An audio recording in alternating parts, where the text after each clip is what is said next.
तो हाँ प्यारे बच्चों नमस्कार। राजस्थान बोर्ड कक्षा 10 सामाजिक विज्ञान का जो पेपर है वो फाइनली आपके आज हो चुका है। इस वीडियो के अंदर इस पूरे पेपर का फुल सॉल्यूशन, पूरे पेपर की फुल आंसर की आपको इस वीडियो के अंदर मिलने वाली है। आपका पेपर कैसा हुआ, आपने 70 में से कितने नंबर का स्कोर किया, आपका पेपर ईजी था या हार्ड था, तो ये आप सभी बच्चों को कॉमेंट करके जरूर बताना है। तो इस वीडियो के अंदर इस पूरे पेपर का फुल सॉल्यूशन आपको मिलने वाला है, तो वीडियो को आपको कहीं पर भी स्किप नहीं करना है। तो पेपर में टोटल 46 क्वेश्चन आपको दिए गए थे, तो टोटल 46 क्वेश्चंस का जो सॉल्यूशन है वो आपको इस वीडियो के अंदर मिलने वाला है। तो कक्षा 10वीं अर्धवार्षिक परीक्षा हाफ ईयरली एग्जाम 2025-26 का ये पेपर है, आपके सामाजिक विज्ञान का पेपर है, सोशल साइंस का पेपर है जो आज हुआ है। पूरा पेपर आप देख सकते हैं, पूरे पेपर का फुल सॉल्यूशन, फुल आंसर की आपको मिलने वाली है। तो सबसे पहले क्वेश्चन नंबर फर्स्ट के अंदर आपको ऑब्जेक्टिव टाइप क्वेश्चन दिए गए थे। तो पहला प्रश्न आप देख सकते हैं कि भारत छोड़ो आंदोलन है वो कब प्रारंभ हुआ। तो भारत छोड़ो आंदोलन है वो कब प्रारंभ हुआ, 1942 में। तो इस प्रश्न का सही उत्तर क्या होगा, आपके ऑप्शन नंबर 6 होगा। उसके बाद में दूसरा प्रश्न है आपके कि निम्न में से किसे एक नए युग का पहला प्रतीक कहा गया है। तो इसमें कपास आएगा, यानी 6 ऑप्शन है वो आपका क्या होगा, इसमें करेक्ट होगा। सॉरी, ब ऑप्शन है वो इसमें क्या होगा, करेक्ट होगा। यानी निम्न में से किसे एक नए युग का पहला प्रतीक कहा गया है, तो ये कपास होगा, यानी ब ऑप्शन आपका करेक्ट है।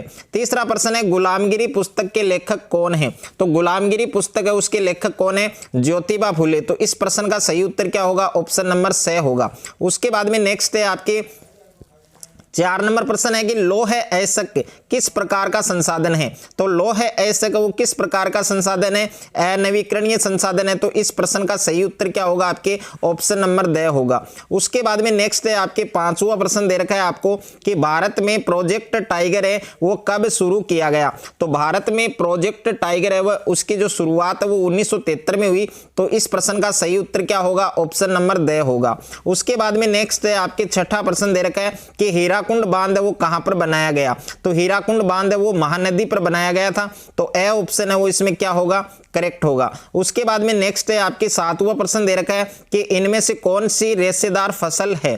तो रेशेदार फसल का उदाहरण आपको बताना था, तो बे ऑप्शन है, यानी जूट आपका सही उत्तर होगा। उसके बाद में 8वां प्रश्न दे रखा है, आप यहां पर देख सकते हैं कि निम्न में से कौन सा शहर भारत की इलेक्ट्रॉनिक राजधानी कहा जाता है। तो भारत की जो इलेक्ट्रॉनिक राजधानी है वो किसको कहा जाता है, बेंगलुरु को कहा जाता है। तो प्रश्न संख्या 8 के अंदर आपका द ऑप्शन करेक्ट होगा, यानी बेंगलुरु। 9वां प्रश्न दे रखा है कि भारतीय रेल परिवहन को कितने रेल प्रखंडों में पुनः संकलित किया गया है। तो प्रश्न संख्या 9 के अंदर आपका ए ऑप्शन करेक्ट होगा, यानी 16 प्रखंडों में उसे पुनः संकलित किया गया। उसके बाद में 10वां प्रश्न दे रखा है कि पंचायती राज व्यवस्था में महिलाओं के लिए आरक्षण का जो प्रावधान है वो 1/3 है। तो 1/3, यानी द ऑप्शन आपका इसमें क्या होगा, सही उत्तर होगा। उसके बाद में प्रश्न संख्या 11 है कि 2011 की जनगणना के अनुसार देश में अनुसूचित जातियों का हिस्सा कितने प्रतिशत है, 16.6। तो ब ऑप्शन है वो आपका क्या होगा,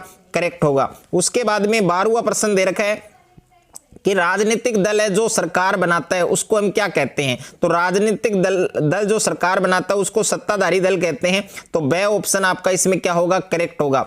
और उसके बाद में नेक्स्ट है आपके प्रश्न संख्या 13 आपको दे रखा है कि दुनिया के अधिकांश समाज रहे हैं। तो दुनिया के अधिकांश समाज है वो किस प्रकार के रहे हैं, पुरुष प्रधान रहे हैं। तो इसमें बे ऑप्शन आपका क्या होगा, करेक्ट होगा। उसके बाद में नेक्स्ट है आपके प्रश्न संख्या 14 है कि यूरोपीय संघ है उसका मुख्यालय कहां स्थित है। तो यूरोपीय संघ का मुख्यालय आपके ब्रुसेल्स में स्थित है। तो इसमें बे ऑप्शन आपका क्या होगा, करेक्ट होगा। और उसके बाद में प्रश्न संख्या 15 है आपके कि किसी देश का विकास किस आधार पर निर्धारित किया जाता है।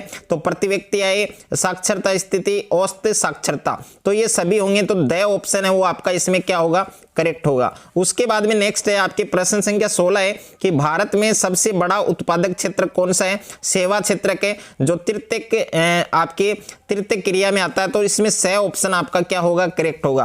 प्रश्न संख्या 17 है आपके ऋण के औपचारिक स्रोत में शामिल नहीं है। तो इसमें शामिल नहीं है, यानी 6 ऑप्शन है आपके नियोक्ता, 6 ऑप्शन आपका करेक्ट होगा। 18वां प्रश्न है कि भारत में उपभोक्ता सुरक्षा अधिनियम कब लागू किया गया। तो भारत में उपभोक्ता सुरक्षा अधिनियम है वो 1986 में लागू हुआ। तो 6 ऑप्शन क्या होगा, करेक्ट होगा। उसके बाद में रिक्त स्थानों की पूर्ति कीजिए। तो प्रश्न संख्या 19 है, 1930 में ने दलित वर्ग एसोसिएशन की स्थापना की।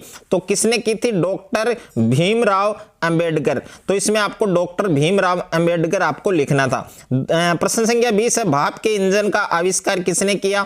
जेम्स वाट ने किया था। भाप के इंजन का आविष्कार किसने किया था? जेम्स वाट ने किया था, जेम्स वाट। तो इस रिक्त स्थान में आपको जेम्स वाट लिखना था। उसके बाद में प्रश्न संख्या 21 है कि भारत के राज्य में वनों का सर्वाधिक विस्तार है। तो इसमें 3 लिख सकते हैं या फिर उन तीनों के नाम भी लिख सकते हैं। मध्य प्रदेश है, अरुणाचल प्रदेश है, छत्तीसगढ़ है। तो इन तीनों के नाम लिखने थे आपको। एक तो है मध्य प्रदेश, एक है अरुणाचल और एक है छत्तीसगढ़। प्रश्न संख्या 22 है कि कृषि एक क्रिया है। तो कृषि किस प्रकार की क्रिया? प्राथमिक। तो इस रिक्त स्थान में आपको क्या लिखना था? प्राथमिक आपको लिखना था। प्रश्न संख्या 23 है कि कृषि तथा एक दूसरे से पृथक नहीं है।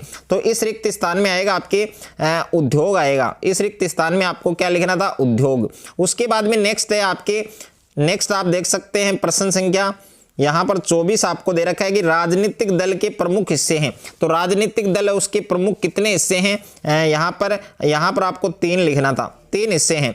और उसके बाद में नेक्स्ट है आपके, नेक्स्ट प्रश्न दे रखा है आपके अति लघुत्रात्मक मुद्रण क्रांति से आप क्या समझते हैं? प्रश्न संख्या 26 में शासन के 3 प्रमुख घटक कौन कौन से हैं? तो एक तो है विधायिका, एक है आपके कार्यपालिका और एक है आपके न्यायपालिका। प्रश्न संख्या 27 है भारतीय जनता पार्टी के संस्थापक कौन है? तो भारतीय जनता पार्टी उसके संस्थापक है श्यामा प्रसाद मुखर्जी। तो इसमें आपको श्यामा प्रसाद मुखर्जी लिखना था। प्रश्न संख्या 28 है लोकतंत्र से आप क्या समझते हैं? प्रश्न संख्या 29 है मुद्रा के कोई 2 आधुनिक रूप। तो एक रूप है आपके मांग जमा और दूसरा है आपके डिजिटल मुद्रा। और भारत में उपभोक्ता आंदोलन के कोई 4 कारण।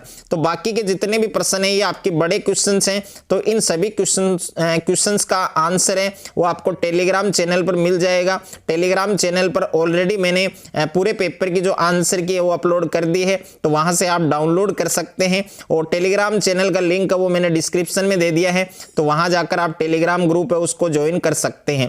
पूरा पेपर विद सॉल्यूशन आपको टेलीग्राम चैनल पर मिल जाएगा, पीडीएफ फॉर्मेट में डाउनलोड कर सकते हैं। और आपका पेपर कैसा हुआ, आपने 70 में से कितने नंबर का स्कोर किया, ये आप सभी बच्चों को कमेंट करके जरूर बताना है। अगर आपको ये वीडियो अच्छा लगे तो वीडियो को आप ज्यादा से ज्यादा शेयर करें, ज्यादा से ज्यादा वीडियो को लाइक करें। और चैनल पर आप नए हैं तो चैनल को आप सब्सक्राइब कर लीजिए और साथ में नोटिफिकेशन बेल को प्रेस कर लीजिए।